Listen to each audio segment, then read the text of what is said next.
All right, if everybody could take their seats, we are about to start our next session, measuring muscle, cognitive, and immune function. So good afternoon. My name is Lauren Pierpoint, and I am the technical lead for XPRIZE Healthspan.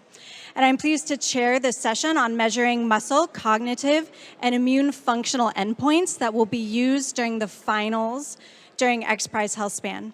All of our guest speakers today are each esteemed members of the Scientific Advisory Board for XPRIZE Healthspan and have been involved since the very beginning in the development of the guidelines and choosing of the endpoints. Before we proceed with our session, I'd like to briefly thank XPRIZE Healthspan's co-title sponsors, Hevolution and Solve FSHD, the rest of our amazing community of benefactors, partners, advisors, competing teams, and everyone else surrounding this prize. Thank you also to our host, ARDD, and their organizing committee, and to all of our team guest speakers who have joined us today. Now it is my great pleasure to introduce the speakers for this session. In the interest of time, we will field questions for speakers at the end of the session if time allows. First presenting on muscle function is Dr. Steve Cummings, Executive Director of the San Francisco Coordinating Center. Following Steve, presenting on cognitive function will be Dr. Parminder Sachdeva, Professor of Neuropsychology at UNSW Sydney and Co-Director of the Center for Healthy Brain Aging. Dr. George Kushel will round out the session. Dr. Kushel is a professor of medicine, Traveler's Chair in Geriatrics and Gerontology, Director of the Yukon Center on Aging at the University of Connecticut. And so I would like to welcome to the podium Dr. Steve Cummings, an internationally recognized expert on human aging, osteoporosis, and research design. He has over 40 years of experience designing and leading major observational studies and clinical trials on osteoporosis, human aging, and postmenopausal women's health. So Steve, thank you so much for joining us, and the floor is yours. Sure, thank you. And I've got a control here. I hope it doesn't make you dizzy as I go back and forth. I'm going to try to make it work. Anyway, thank you. And I want to compliment the team that's been working on the XPRIZE, with Jamie. They've really been doing a spectacular job on a really hard set of problems. So I'd like to applaud you for a really phenomenal piece of work. So my very small part of this is to try to put together or describe to you the measures of muscle function that will be used as targets for the prize. And what I've done with this is to try to pull together the evidence that underlies the change of these with age, their intercorrelations, and at the end, a little bit about their relationship to mitochondrial function.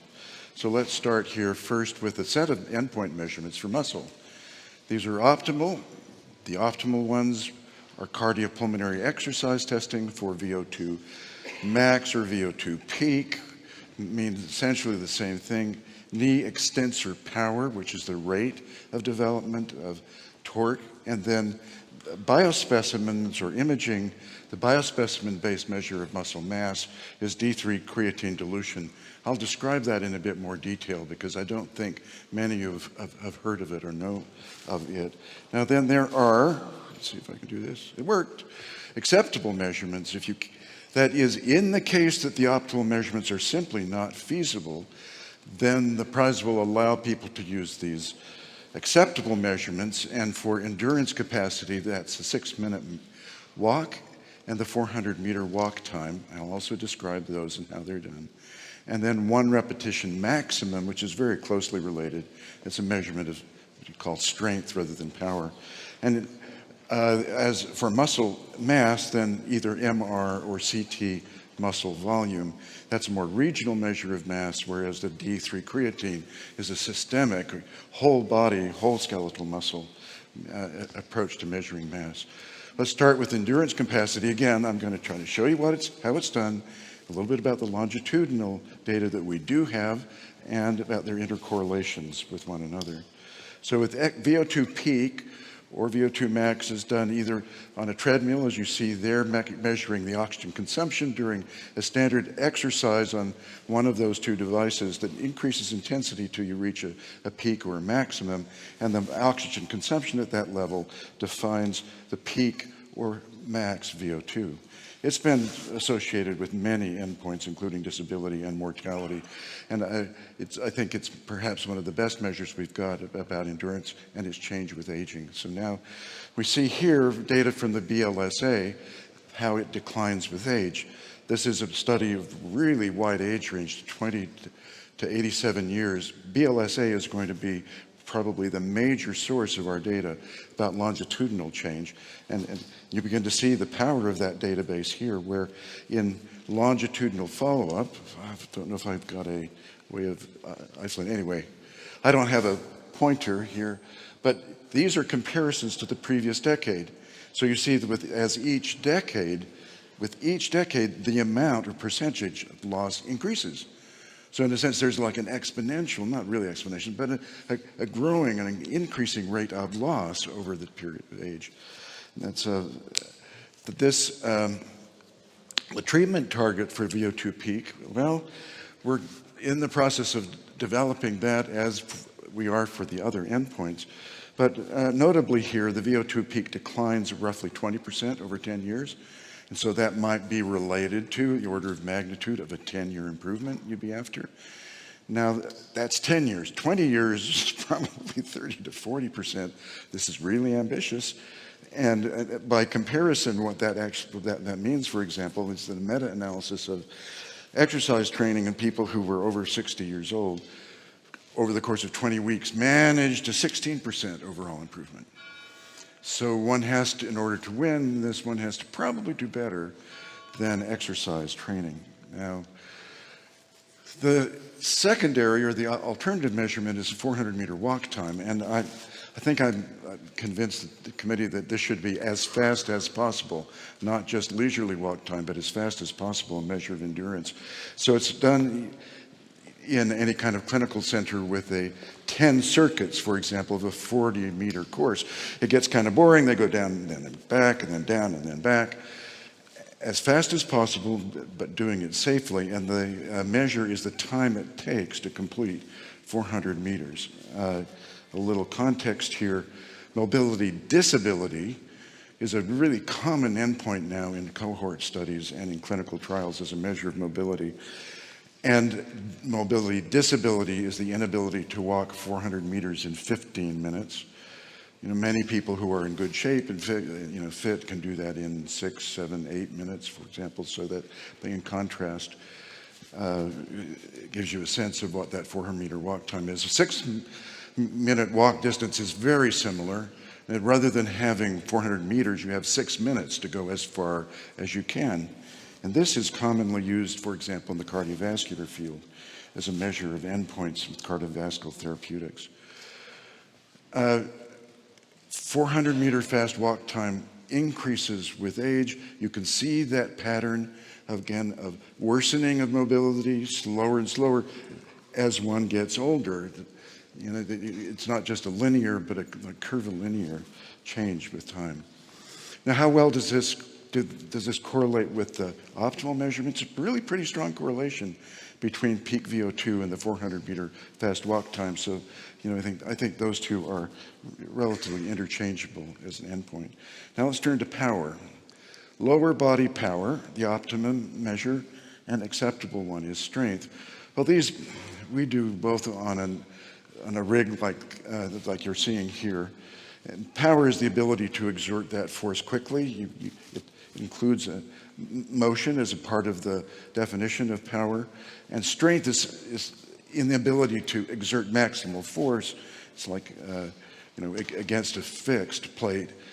And these are going to have to be measured by a leg dynamometer. So, but they decrease as well with age in a pattern that you may be familiar with. Again, you see a 15% change in peak torque per decade, similar to what we saw, for example, in fitness. Remember, the 20-year goal of the XPRIZE would be about a 30% improvement in power. That's ambitious. Now turning to muscle mass, there are two. The first one is D3 creatine dilution, and the second is muscle volume by MR or CT. Now, what is D3 creatine dilution? Anybody here know besides me? 3 of us, okay. So I need to spend a little bit of time because you'll be hearing more about this not only in the competition, but in the area of sarcopenia as a potential criterion, if not the criterion for sarcopenia. It's a systemic measurement of muscle mass. It's not just regional, it's muscle throughout the entire body, and it's skeletal muscle. Creatine is in every muscle cell, and it's part of the energy balance within the cell. Creatine is essentially a shuttle for high-energy phosphate, so it turns ADP into ATP with the donation of that high-energy phosphate molecule.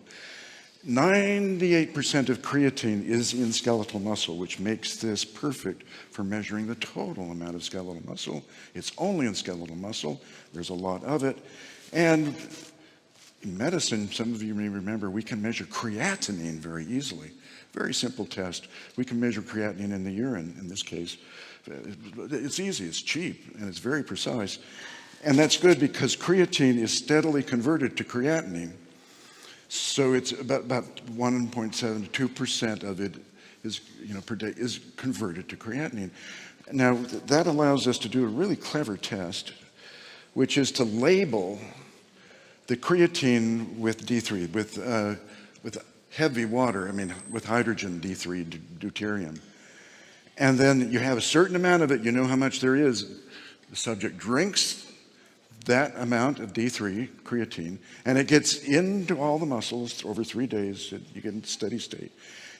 And then it's metabolized to creatinine, and then you measure that in the urine 3 days later. So now what's the principle here? Well,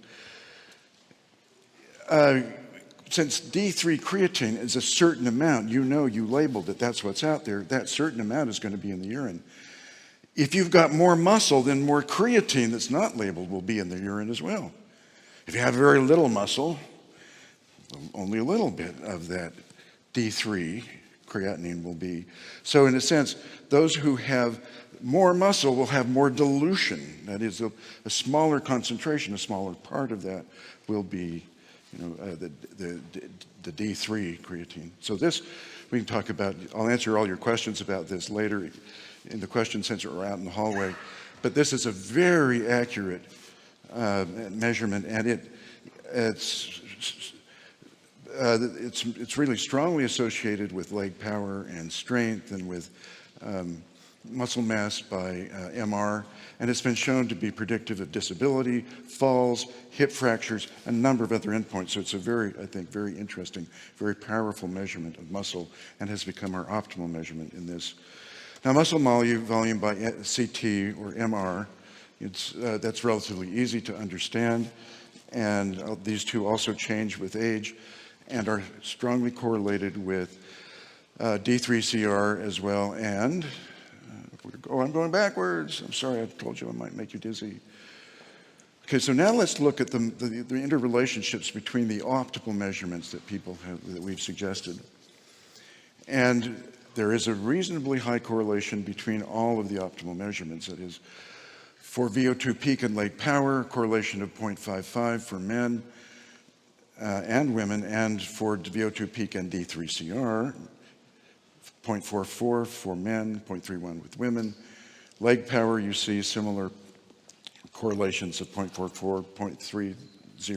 These are not really strong, but they indicate that these all move in a similar direction and are probably measuring something in common that we may call muscle function or physical function. And now I want to talk a little bit about mitochondria and their role in this, because a study that we have called the study of muscle mobility and aging, SOMA, we do muscle biopsies and look at mitochondrial function in those muscle biopsies, vastus lateralis, and we've been able to look at the association between something called max OXPHOS, which is the maximum capacity that your mitochondria have to, in a sense, generate energy, put simply. And so we've noticed that in these studies that there's a reasonably strong correlation on the order of 0.35 to 0.5 between mitochondrial function and all of the measurements we were just describing. And so that's leading us to believe that mitochondrial function is very important to all the measurements of mobility that we might be using in this, as well as playing a big role in human mobility with aging. And mitochondrial function and mass, as you see on the left, comparing the dark spots, the mitochondrial mass in young versus old, also decreases dramatically with age, and it may be one of the most important factors driving the decrease in mobility.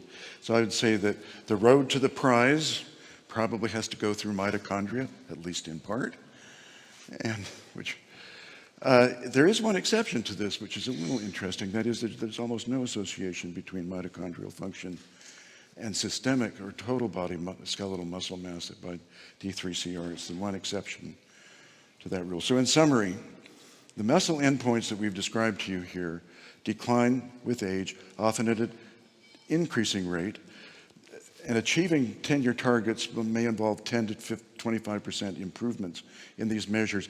I'm being really vague here. I'm being really vague here because there's also a lack of good longitudinal data on which to base some of this that the committees will need to kind of extract, put together in order to make more concrete targets.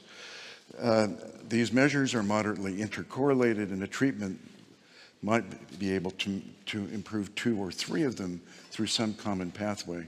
Mitochondrial function may contribute to all of the measures, except skeletal muscle mass by D3CR, and I would be paying attention to mitochondria if I were designing a measure for this particular endpoint. And with that, I want to thank the people who have contributed to this talk and to a lot of our work on muscle from the SOMA study and our group, Peggy and Lily, BLSA, Eleanor Simonsick, and Luigi Ferrucci, and Bill Evans, one of the senior figures in the muscle field who is out of Duke and UC Berkeley. Thank you.